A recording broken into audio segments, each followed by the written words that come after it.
Hour 2 Overdrive continues, powered by FanDuel, bringing you everything from the opening line to the final score. Game 6 tonight. Leafs Sens will head to Ottawa, catch up with Darren Pang in a few moments. We cannot wait for the game tonight. You can hear it right here on TSN Radio. Whew, big game, man. Big game. Everyone else in the East is waiting at home. I don't even know if they're watching tonight. Do you think Florida's even watching the game?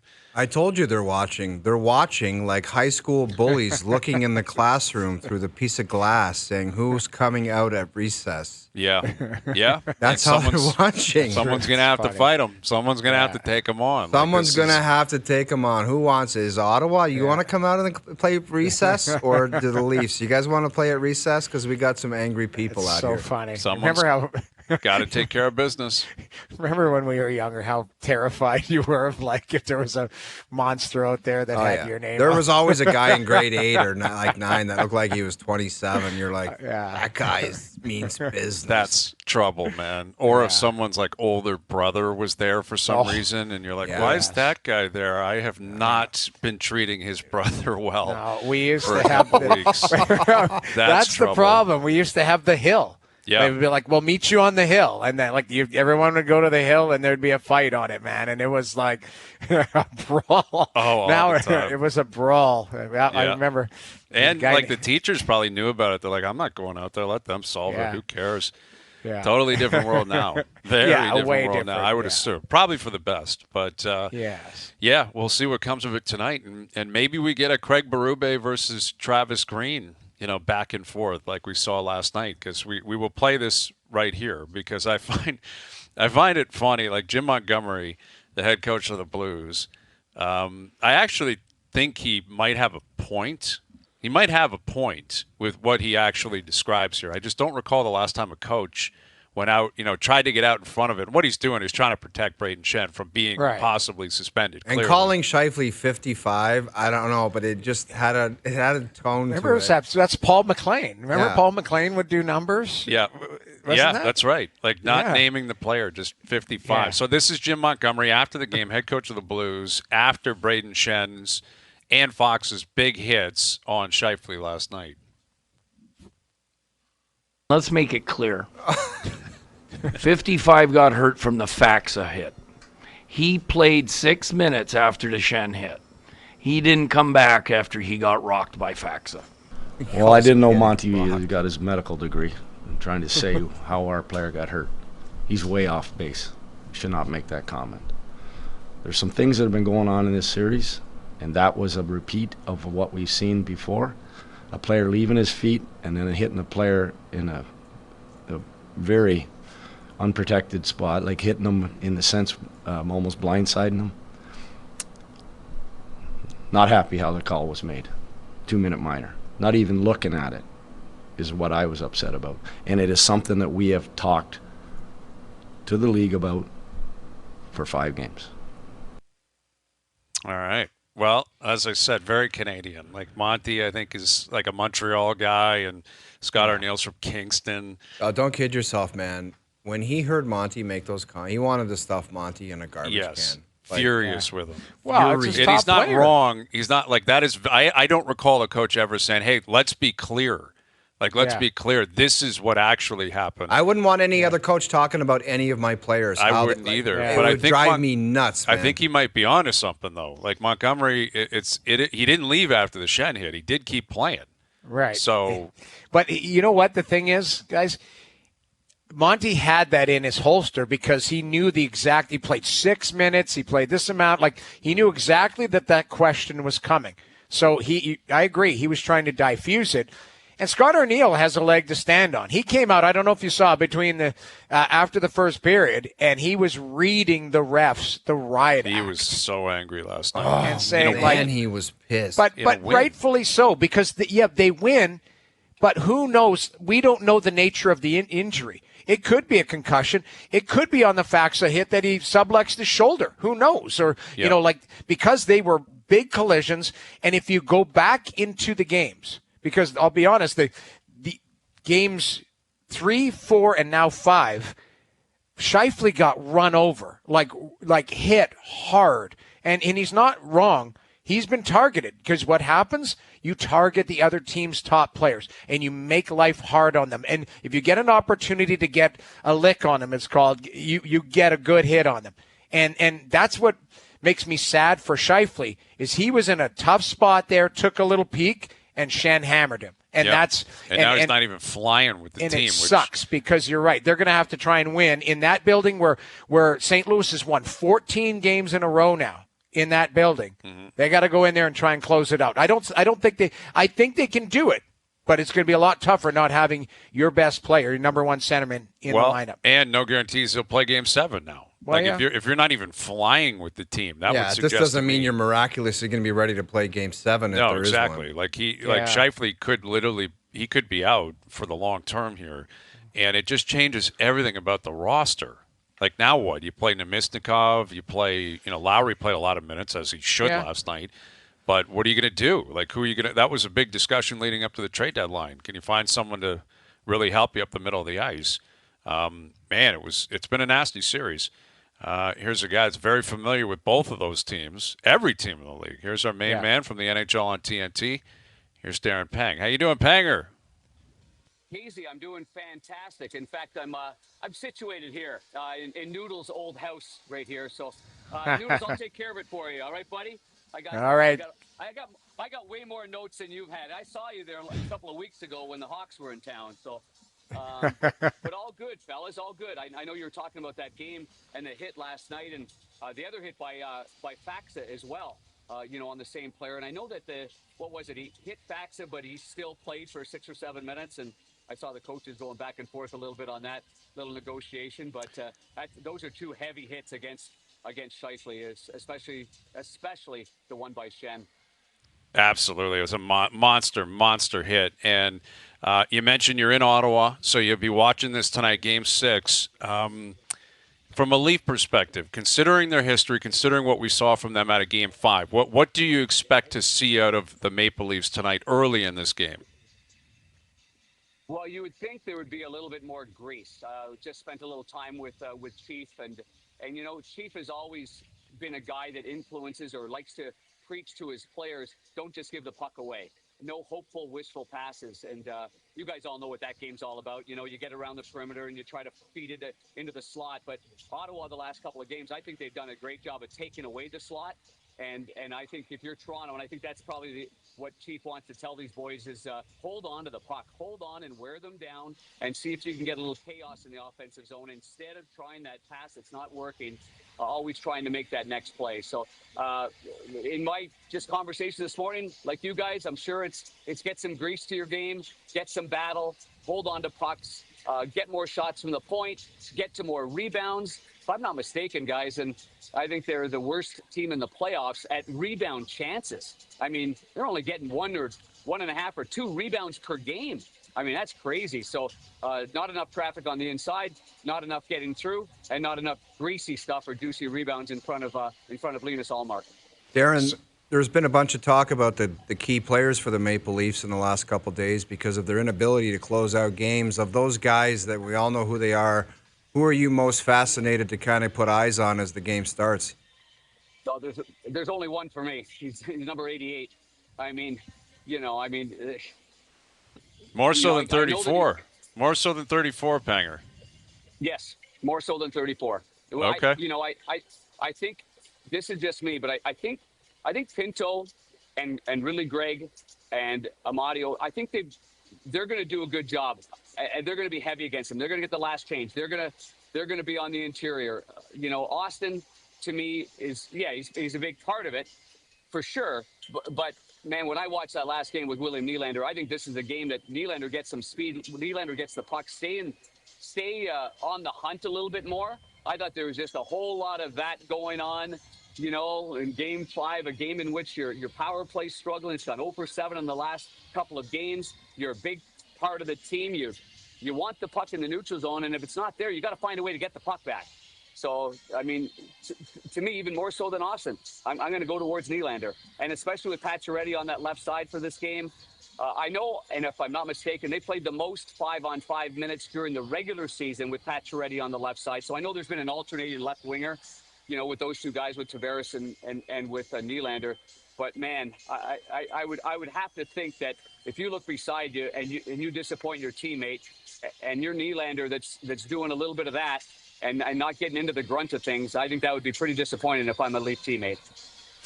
Panger, what do you make of the guys between the pipes? Allmark's game has gotten stronger. Stolarz, has lost his last two, but it's tough to find the puck. There's a lot of traffic in front. What do you make of both of them and where they're at in the series right now?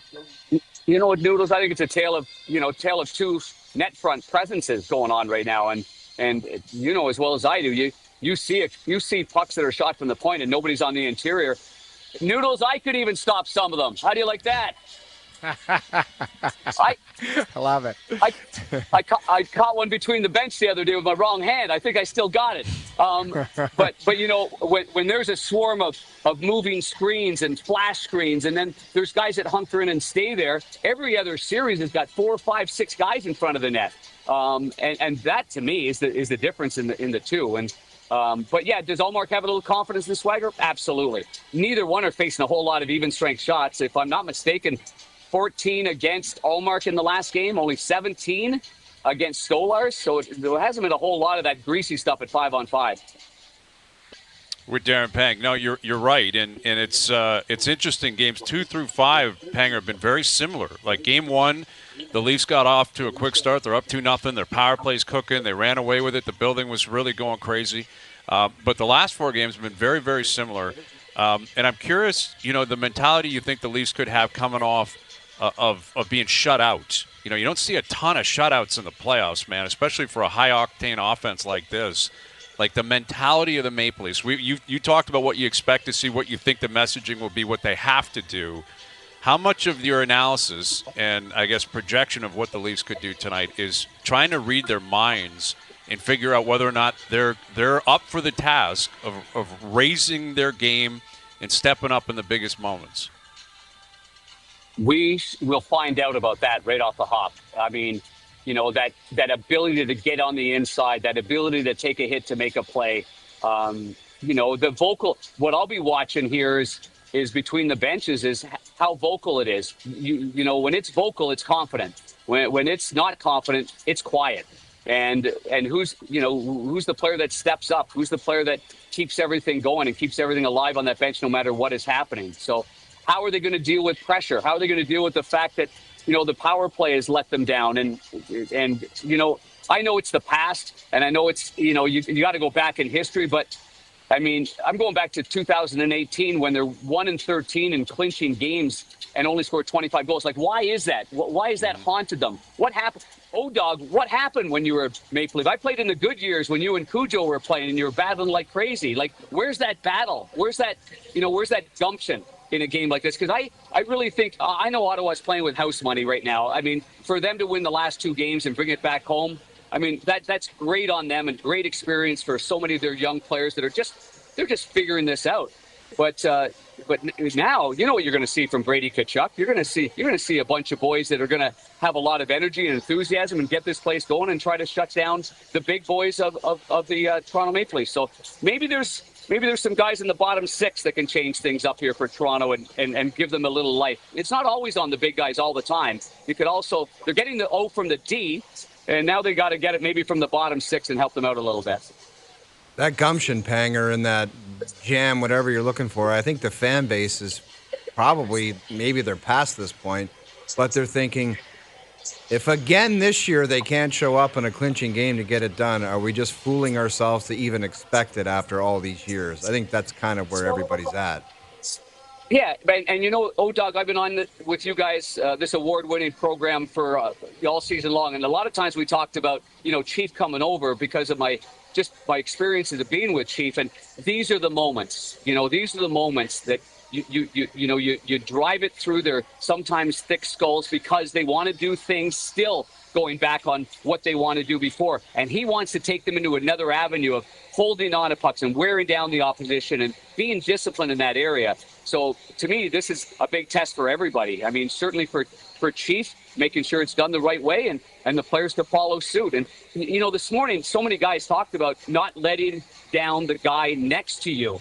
I mean, that's not just about the X's and O's. That's about being a team and being together. So if that mantra gets sold heavily in that locker room, and you get that stare down and the old greasy eyeballs towards the guy next to you, maybe that's the point that carries on more than any other point. Is that don't let your teammates down beside you. But at the other end, you got a team over here that's, hey, listen, you know what Ottawa's all about. You know that they can defend, they can play, and they've got D that get up the ice and can scare you more so than what Toronto has. So there's a lot of elements to Ottawa's game, that Toronto's got to fully respect here. For sure, with Darren Pang ahead of Game 6 tonight. He's in Ottawa. Leafs Sens again looking to survive. And they will not be alone this evening, where Minnesota's looking to survive, Colorado's looking to survive, and the LA Kings are looking to survive. When you look out west, Minnesota, Colorado, LA, which one, Panger, do you have the most confidence in terms of winning tonight? I just finished up a couple of games in the Edmonton, LA. Really disappointing the way LA played, on home ice. There are some similarities to Toronto's game, but I think that the four lines now of the Edmonton Oilers, I like Trent Frederick's game in the last one. That was his best game. Put Colson on the fourth line. I thought they were factors. So going back to the Maple Leafs, where everybody talks about the core four players, well, you know what? I mean, I think Edmonton got a lot of jam from their bottom six in that game, and that's why I like Edmonton right now. So that's one. I like the Minnesota Wild aren't going to go away. I think the Minnesota Wild are going to extend and go forward. I think the Edmonton Oilers are going to finish, and that's going to be done with. And I think that the Colorado Avalanche are going to continue on. They're not going to go away. That one's going to go 7. All right. I would love to see it. I mean, that's the thing. We could have a scenario tonight where there are as many as 4 Game 7s declared, right? And this is it. Like this. Yeah. Then if St. Louis wins, like we could have 5. And what's amazing, Panger, like we've been talking about it from a Maple Leaf perspective and Ottawa perspective for that matter. The other 3 series in the East, they finished in 5. It was almost routine for those teams. And the teams that are going home like Tampa and like Montreal and like New Jersey, they have to lick their wounds, but they're all in very different situations. And I don't know how many games you got to call this year of the Montreal Canadiens, but they had a great season, all things considered. I mean, they battled down the stretch. From the Four Nations onward, they were a great story, great team. Got in. I thought they showed pretty well against Washington. They couldn't get over the top. Do you believe that's it for the Habs? Like they're now officially a playoff team, and that's what we can expect moving forward, or could you still see some growing pains? Oh, I can certainly still see some growing pains because there are still teams that didn't make the playoffs that you would expect to be back in the hunt again next year. So I mean, I don't think it's fully in their control. I think we'll have to see what teams like New York, Detroit's been knocking on the door for the last couple of years. I don't know where Buffalo's going to go. Sometimes I think they're at that level, and sometimes I think they're so far away from that level. I don't know Pittsburgh. Anyway, long story short, but I will say this.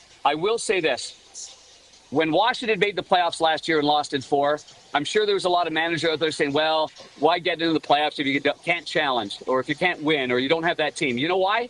Because you get the young players into the playoffs. You get them knocking on the door like the Ottawa Senators right here, like the Montreal Canadiens. Now they have a feel for it. David Prawn said something today that was really, really sharp. Oh, Doug, you got to pay attention to this one, okay? And I'm going to read it for you, okay?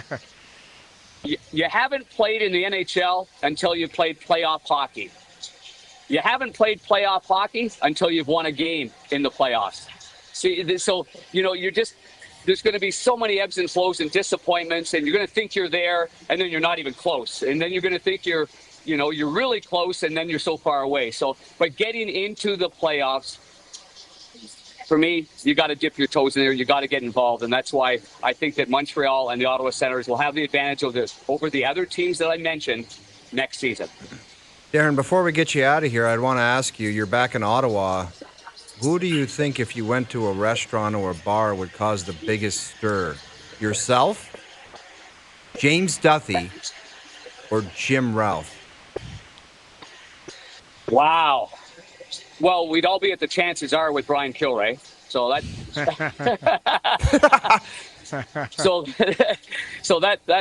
but that is a good one. Well, Ralphie, for sure. I tell you, because he'll be imitating Kilray, and Killer will be telling Ralphie stories, and so we're good there. Duffy will just be, talking about his high school diploma, and that kind of stuff. And then, hey, then be careful. Be Duffy has the key to the city. He was given the key to the city. Darn it. Yeah, well, he deserves that key for sure. Me, because it's going to be me for sure, because I played for the Nepean Raiders and then the Ottawa 67s. I'm not sure if I mentioned, but we won a Memorial Cup, and then I'm in the Nepean Sports Wall of Fame. I mean, there's a lot of things I could talk about the other guys, but there's no need to do that, okay, O-Dog? And O-Dog, by the way, that shirt and tie looks really good, buddy. Really good. I appreciate it. I'm Dialed liking in, it. man. You Dialed have brought in, your the two of you. A-game for Game 6. Gotta have it. Well, enjoy being back in Ottawa, Panger. Say hi to everyone for us. Enjoy the game tonight. And as always, we appreciate you doing this. My pleasure. I'm going to be ordering poutine, and I'm going to have it between periods right here. In the house that Noodles built. Okay? That is. Just like Babe Ruth in Yankee Stadium. Yeah. Noodles owns that spot, man. Love it. Thank you, Panger. Thanks, Panger. My pleasure, fellas. Take care. There he is, Darren Pang of the NHL on TNT. Interesting. He's got Nylander's the guy he zoomed in on. William Nylander. And maybe he did a little extra pre-scout, and just had a little peekaboo at the last game and just said, my God. Yeah, Willie. I mean, Hayes, you described it best. He was out. You said in a critical game, he was out for a skate. It's bizarro world to even have that connection between the quality of player, the situation, and the performance. Yeah, it's difficult to explain. Now, unfortunately for Willie, we've seen it before, and we've seen the best and the worst of Willie. We've seen the best and the worst of all these guys. Yeah. There's so much sample size. And are they capable of elevating their game? Of course. And if you're the Leafs, you got to hope for that tonight. I have no doubt they will be better than they were Game 5. Yeah. That doesn't guarantee anything, but I have no doubt Austin Matthews, William Nylander, Mitch Marner will be much better tonight. And we say this every game, but I do think them getting on the board is very significant early tonight. And I think their best players, you'll take a Steven Lorentz goal, obviously, 5 minutes into the game. But I think it's more meaningful. You mentioned, or asked Wendell Clark, like throwing a big hit early in a game. A Matthews goal early in the game just has a different ripple effect. Damn right it does, man. And same thing with Willie. Like, Willie's a guy, you get him cooking early in the game, it gets better and better and better. I know. And I but think just have a little Matthew Tkachuk to your game, Hayes. Where if Matthew Tkachuk doesn't have his A game in the playoffs, he's scrapping and fighting and doing, and he might not have his hands that night. And then he goes to his line mates, you know what, I just didn't have it tonight. That's his version of I just didn't have it. It's not out for a skate. No, you're right. If Tkachuk doesn't have his game, he's still impactful because he does other things to drag people into the fight or to invest in the series. And it's such a cliche, but it is true. In every game, you try and take a piece of the other team. And you know what, we've seen St. Louis do that to Winnipeg too much. That's why Arniel's pissed. Clearly St. Louis trying to take a piece of Scheifele every game, and they got a big chunk of him, and that's why he's not available. But that's how you see guys with ice bags on because they're paying a price. It's finishing a check. And I asked the question to Wendell about skilled players or guys doing something different. In Game 1, we saw Timmy Stützle running out of position to try and finish that check because he wanted to do something different, to be extremely physical. It's not about changing your game. It's about adapting to the situation. You guys said, an Austin Matthews goal. Austin Matthews is 6'3", 225 pounds. He's allowed to hit two. He's allowed to finish a check. He's allowed to, do something. I think that's a bigger ripple effect, Jamie, if he goes and steamrolls. I'm just saying that, you're right. Obviously, the goals matter most. But to be impactful is to take a piece of somebody or win a battle that you shouldn't have won because there's two guys there and you go in and you go, I'm taking this and I'm going to mow both of them over. Sometimes it is stepping out of what you're used to seeing from a player. And that's the difference. We always talk about those thin margins. Like Drake Batherson has been a fascinating case study. He's been on both sides of margins in this series. Like, I would expect him to try and be really impactful. That's the one thing I noticed about his game this year and watching them a little bit closer was Batherson's a skilled guy, but he started to use his body and started to be aggressive and started to try and win battles. That's what the playoffs are about. Tonight, it might be a game of inches. It literally might be an overtime game. The last 4 games would indicate that, right. Noodles. So what's the separator? It's a big goal from a skilled player and all that, but it might be, I don't know. It might be a block shot. It might be a physical hit. It might be a scrum that you need to stand up where everybody. I don't know what that is because there's always a TSN turning point, but I'm fascinated to see who's You're got right, it though. tonight. Yeah, there's different details. I mean, you go back to Game 5 and, obviously the Shabbat goal and what happened before it. You can look at that. You can look at the Cousins goal. But you could also reference the David Perron back pressure on Steven Lorentz where he didn't quit on the play. Yeah. And that's one where, Perron, that's a savvy, very smart, very necessary play in the playoffs to not quit on it. He could have looked at it and said, I can't get there, or Lorentz is going to shoot. He didn't shoot. Yeah. He tried to make one more move, and because you hauled ass, you got to him. Yeah. And he stopped it. And that's, those are all the small details that every player is going to have to contribute on both sides tonight. But I am, I'm somewhat anticipating a nervous atmosphere for both teams. Like, I do think that needs to be considered here. We're obviously in the eye of the storm in Toronto. Ottawa is going to be nervous. I think they're more nervous now than they would have been in Game 4. Like, you're down 3-0 and you're at home. You're like, let's just go play, whatever. Now the pendulum's swinging where people in their market are starting to say, well, you got to win now. Like, now you got to win. Like, you're into Game 6. You got to win this game tonight. It's not about just throwing a bone to your fans. Now you got to win. So how does Ottawa handle that? Yeah. And this is where experience should work for the Leafs because it hasn't been great in these scenarios, but they have experienced them before. They have been here before where you're in a scenario where you have to win or you're supposed to win. Ottawa has not, for the most part. Some guys have, but not the core of Tkachuk and Stützle and Cousins and Batherson and Sanderson and Shabbat. They never have. So if I'm the Leafs, I'm leaning on that there's no guarantees that they just come out on their toes playing freely. They may be nervous. If they are, take advantage of that. Or you can not wait around to see if they're doing anything. And push them in that direction. You dictate. Yes. That's the big part of it, is who's going to dictate how the game is played tonight. Yeah. And both teams obviously want it to be them. If you're the Leafs, the last couple of games, it's gone the other way. It's time to take that momentum back. All right. Game 6 tonight, right here on TSN Radio. We got Pierre LeBrun coming up, Jonas Siegel in about an hour. Jays bats alive. Alejandro Kirk, your boy, unreal last night. Unreal. Finally home run and a walk-off up. in the 10th. It was outstanding to see him at the plate. Waking up. I love it. Yeah, he looked good. He looked good last night. And the Jays, of course, in action as well. Overdrive continues. TSN 1050 and on TSN 4. All right, Game 6, Leafs Sens tonight right here on TSN Radio. And don't forget that TSN 1050 is giving away tickets to every Maple Leaf playoff home game. And all you have to do is listen to us on the iHeartRadio app for your chance to win them. To enter, you download the iHeartRadio app, create an account, and listen to TSN 1050 for at least 15 minutes straight. And you can enter twice per day. So listen to First Up between 6 and 10 a.m., in Overdrive between 4 and 7 p.m. The more times you listen, the better your chances of winning. We'll find out if we're going to have another home game on Saturday night. If they don't have a home game on Saturday night, that means the Leafs won tonight, and Florida will be flying up. And I don't know, when would that start? Maybe Sunday, Monday? I'm not sure how quickly you'd want to turn things around. Yeah, I mean, the league, again, building availability, all of that type of stuff, because, Florida would have to submit their dates to see what they're looking like for games 3 and 4. That scenario, too. I think it would be Sunday or Monday. I think it would probably be Monday, realistically, because doesn't the league want to have other series finished? Doesn't round 2 try and start kind of the same? Generally, but there has been some overlapping when the other ones are so ahead. Like Washington, Carolina, ostensibly you could start that Saturday night. That gives each team a couple of days off, and Washington's at home. It's a short travel.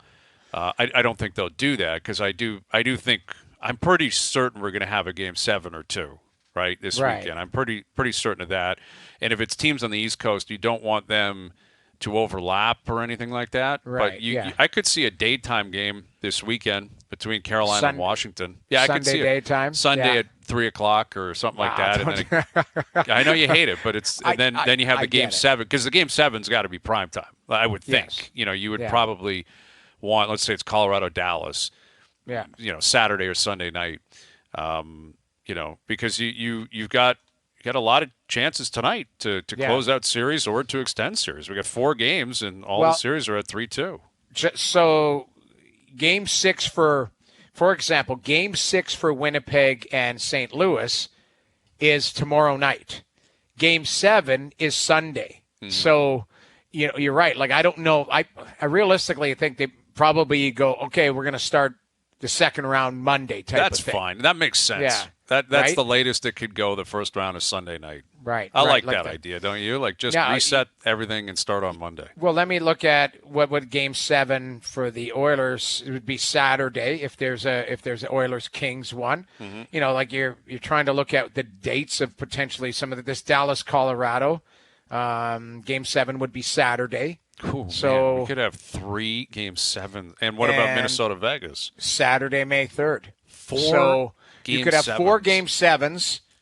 There's all those game 6s are now potentially game 7s on Saturday night. You're right. You could have as many as 4 series end tonight or 4 game 7s. Like, How do you think end they of the would spectrum. jockey that for TV? Because, like, tonight, you've got the early games are the Leafs and the Vegas series are 7 and 7:30 respectively.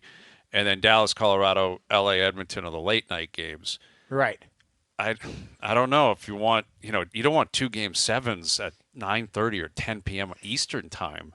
But you might have to do that. I think it would be ridiculous to have a game 7 at 1:05 p.m. on a Saturday. Like, I just think it's stupid. I'm sorry. I hear you. Like, also, the Kentucky Derby on Saturday you're competing with. Yeah. Which, that's you on probably have to NBC. stagger it. It's probably 6:30 and 7:30, and then 8:30 and 10 or something like, or 9:30 and 10 o'clock type of thing. You might have to stagger them depending on markets and that. Again, let's deal with that when we cross the bridge. But that could be a scenario for the league. Gary would love that. Oh, it'd be incredible. And owners getting, that's more bread in their pocket. That's another home date for a game 7. But fan bases are like, come on. Like, I think they'd play an afternoon game, Noodles. You think so, eh? I think so. My instinct would tell me it would be Dallas, Colorado would play like 3 o'clock on ESPN, or it would be on ABC or whatever. I don't even know if that's who's got that game or not, but I could see that. I could see it, 2 p.m. Central and 1 p.m. Mountain Time in Colorado, and you do a 3 o'clock game there, and then you got Leafs Sens would be at 7 for sure. Yeah. Unfortunately, Edmonton, LA probably would be at 10. It'd be a 10 o'clock start because that's a 9 o'clock in LA, right? Yeah, exactly. Right. And for TV purposes, the Canadian network will clearly they don't want the Leafs and the Oilers overlapping if they're both playing game 7. You can't have that. No. So I think, I mean, we're getting carried away here. But let's see talk Dallas, about Colorado, that 3 tomorrow. p.m. Well, the thing is, this problem, if we're talking about this 24 hours from now, we know the times. That's the crazy thing. We'll know the times at 11 o'clock tonight, or actually maybe midnight or whatever after some of these games are done, right? You'll know. What's your mini Jerry's that we see 4 game 7s on Saturday? I think I'm 0%. 0%. I'm sorry. I'm really low on this. I just think, like, you might see 2, you might see 3. 4? 4 seems unlikely. Man. It seems rich. Like, I'm sorry. But I have to be consistent. Everything I've called this year has been wrong. Like, you get a feeling about something. Now, I called Brett Howden the other day. That was a singular thing. That made up for every other wrong decision or call you made. But I just when you think something's happening, you're looking at trends, you're looking at how a team played, their own building, or maybe a response and all that. You go, I could see that happening, and the complete opposite happens. Like, I did not see Florida beating Tampa in 5. I did not see Florida winning that game last night 6-3 or whatever it was. Like, I didn't see that one coming. I did see, like, I could make a case, and I said earlier, like, not that I slept on Florida. It's just I was bullish on Tampa too much, where I did sleep on Florida in essence, whereas like, how could I not give the benefit of the doubt to a team that won last year and knock on wood for them, is healthy now? Mm-hmm. But it just seemed like maybe too much, maybe all of that, but it's come together for them. But that being said, I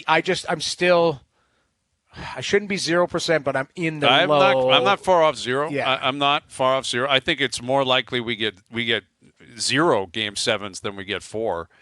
I just, you look at Toronto, Vegas, and Edmonton in particular. It feels like Colorado's, I'd be surprised if Dallas won.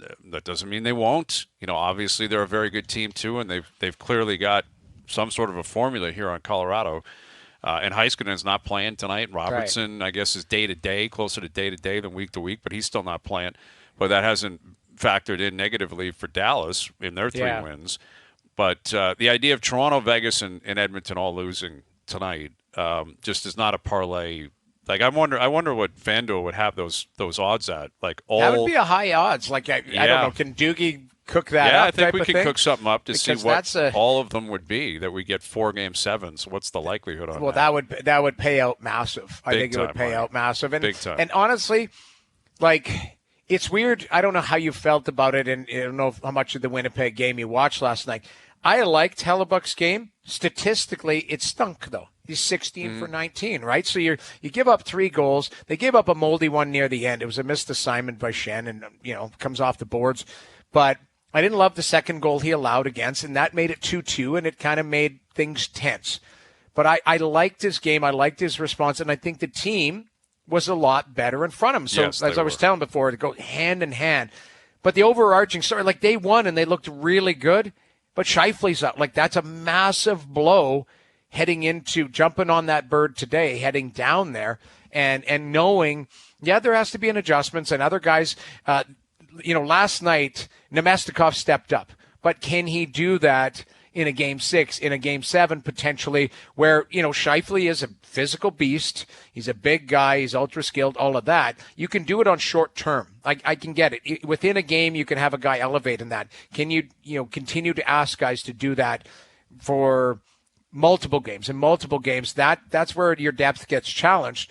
But that being said, I do feel good about Winnipeg, at least maybe closing this out. Like, it's no slight on St. Louis. It's just like Velarde back was huge. Yeah, Velarde back was huge, right? Yeah. Yeah. But, Ehlers being on the trip is sneaky. But, the fact that Scheifele didn't fly, and I know there's a lot of, concussion. It's not even conspiracy theorists. It's just, when you have a concussion, it's not good to fly. And the fact that Scheifele didn't fly down there, maybe it's a concussion. I'm not going to speak out of turn, but I hope he's okay. Like, that's the biggest thing, man. Absolutely. I mean, he's their number one center. He's he's been there forever too, right? Like, we talk about the Leafs who have been here for a long time. Scheifele's been there for a long, long time, and the ups and downs, and it's going to be a big miss. There's no question about that. Doogie pumped in the parlay of Ottawa, Minnesota, Colorado, LA winning tonight, plus 1480. So those are big plus odds, but not crazy. Not crazy. And some of these teams are favored tonight.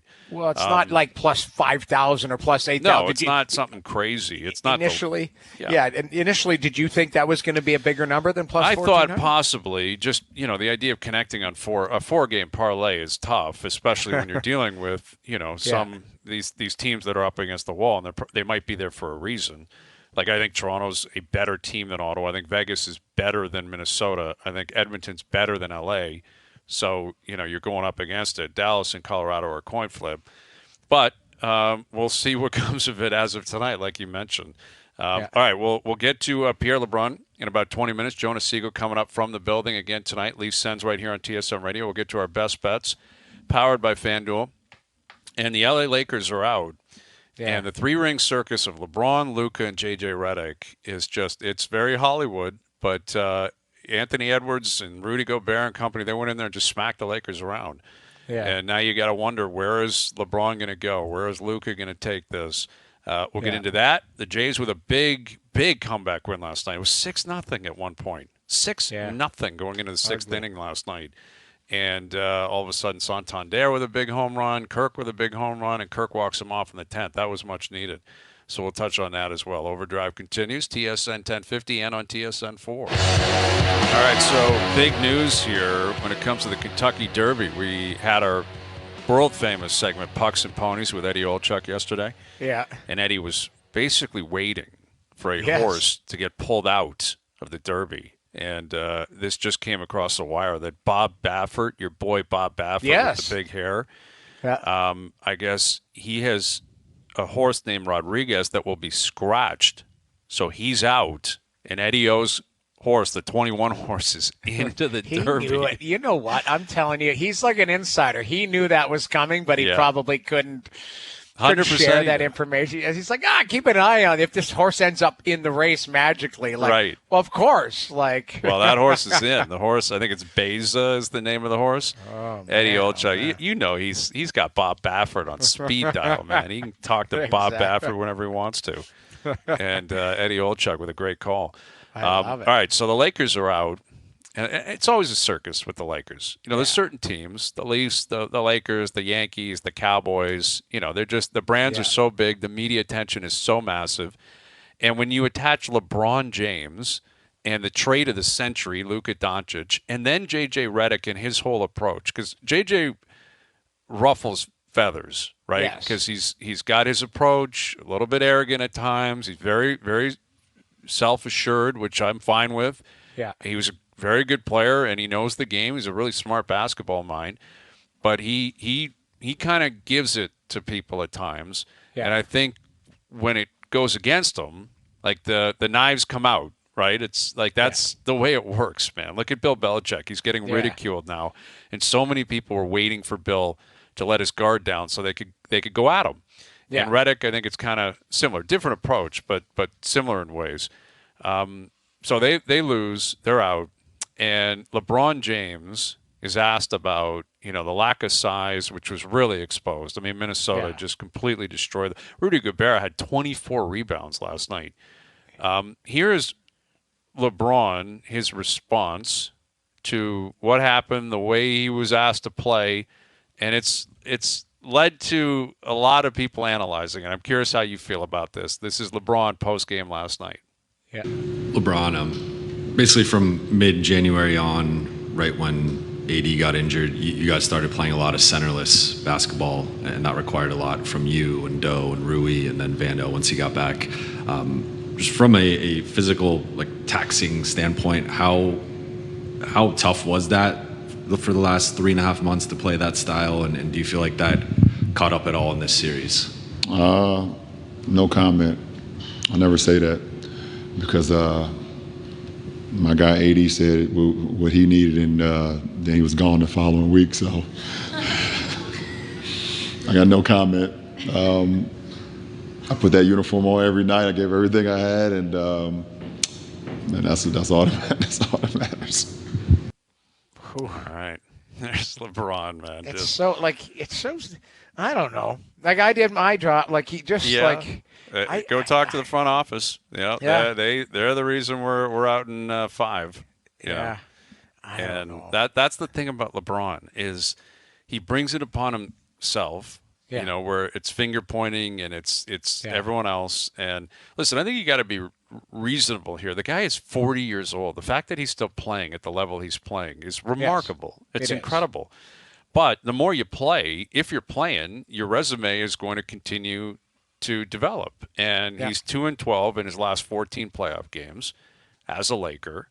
And what is happening now, because he finally went to the Western Conference, you know, with the Lakers, outside of that bubble COVID year, which is always going to be looked upon differently. It just is. There's a lot of people looking at LeBron. It's funny and saying, well, you know, maybe if he was in the Western Conference, his whole career might be different. And look what he's going up against now. And I'm not sure how to marry the two because, again, he's not in his prime, and he hasn't been in his prime really since he arrived in LA.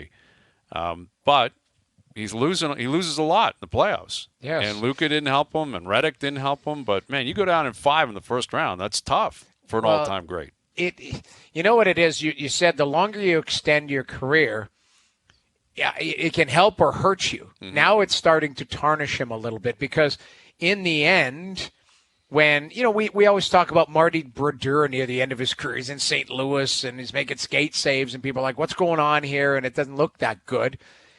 Eventually, when the wheels fall off of LeBron, people are going to be quoting these stats and going, geez, and now all of a sudden it takes the shine away from what he did in his whole body of work. And people go, well, Jordan is absolutely better because he did it in a shorter amount of time and more, that type of stuff. That, again, that's my opinion, but it seems more of a body of work doesn't always equate more success. It could actually add more losses and stuff to your statistical analysis of your whole career. And that's what's happening, right? Like the end of his career is now he's witnessing, losses. The Bronny James story, is attached to him and the handling of it all. Now he's got Luka. He had Anthony Davis. And I don't think he's going anywhere. I think he's going to come back next year, and I wouldn't be shocked if he's back for a couple more years in LA. And they're in tough in the West, man. They are in tough in the West. Yeah. All right, final hour coming up. Pierre LeBrun will join us. Jonas Siegel and our Best Bets Overdrive continues. TSN 1050 and on TSN 4.